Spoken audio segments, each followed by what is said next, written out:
G'day guys, welcome back to another video. My name's Goodwillie, and today I'm going to be showing you guys if it's worth getting the Polar Pro variable ND filter.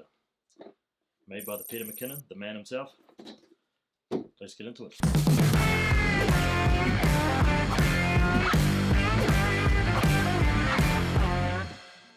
Right, so let's go see what's in the box.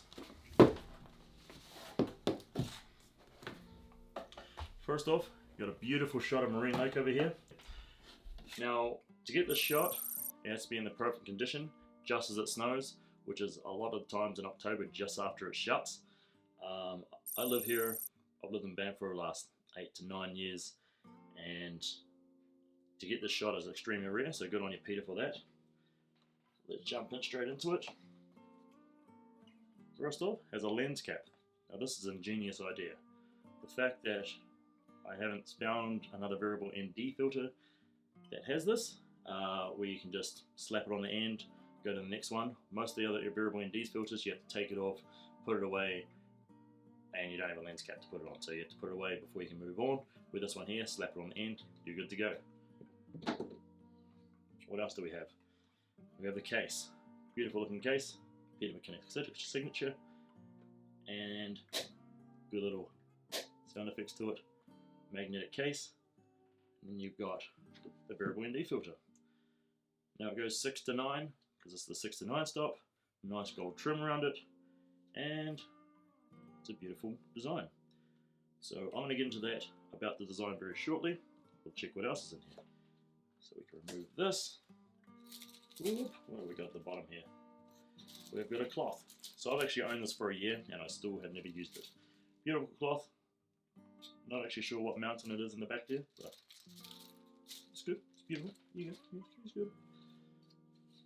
It's got just a little bit of just some instructions and what it includes and stickers and all the fun stuff. Put that back in here. And then we have an 82mm case that you can throw on if you like. So cool. So what do I like about this? So other than it comes with the lens cap, so the biggest one I love is that it goes from 6 to the 9 and it stops. That's a game changer right there.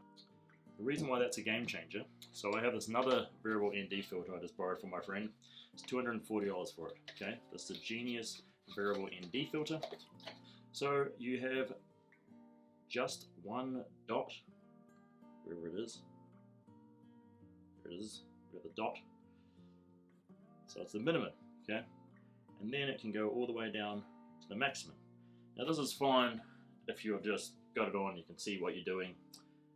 But if say you knock this and it goes a little bit over the max or a little bit below the minimum, you get this ugly looking X mark in your shot. So say you're out taking a photo of some sunset or some sunrise, there you are, and you've got it all set up, it's just on the minimum, cool, it's just a little bit dark enough, and you move locations and then for some reason you bump the side here and it just moves a little bit.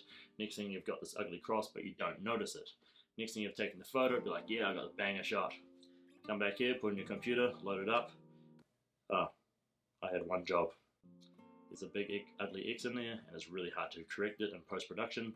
So my recommendation is don't do that.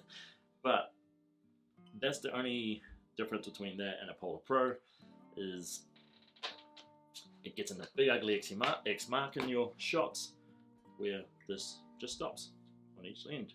It's great. Beautiful idea. So that's one of the biggest things I love about it. But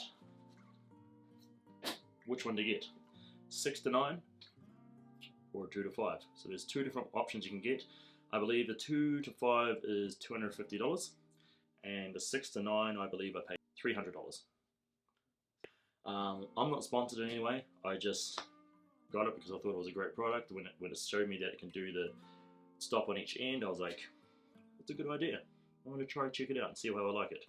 So the reason why I got the 6 to 9, because I was doing a lot more photography, so I was like, cool, I can put on the 9 stop, I can do my long streaky clouds and do my long exposure with the 9 stop. can bring it down to the 6 stop and do my videographies for it. For me, I found it wasn't the case, so this is my preference, is I would like to have the 2 to 5 for videography and the 6 to 9 for photography, so I can still do the long exposure with the 9 stop, but when I put on the 6 stop, I find that it's a little bit too dark for my liking, so then I have to bump up the ISO, which gives me more noise, which I don't really like a lot of noise in my shots. So for me personally, the videography will be the 2 to 5. You can control the light a lot better, you don't have to have a high ISO. And for a 6 to 9, I believe a 9 stop, perfect for long exposure. But this is just my recommendation, or how I feel about it. You might feel a little bit different, you might like to have a little bit more high ISO than what I do, but this is just my preferences. I think they've done really well with it. I would buy it. I'm probably going to be buying myself a 2 to 5 very shortly, just so I can do more videography stuff with it, and I can just change the correct exposure just by trimming the end. So I hope this video has helped you guys. Hit that like, hit that subscribe, maybe write a little comment down below. I don't know, maybe I'm wrong, maybe I'm right, who knows, maybe write something. Otherwise, see you guys in the next video. Peace.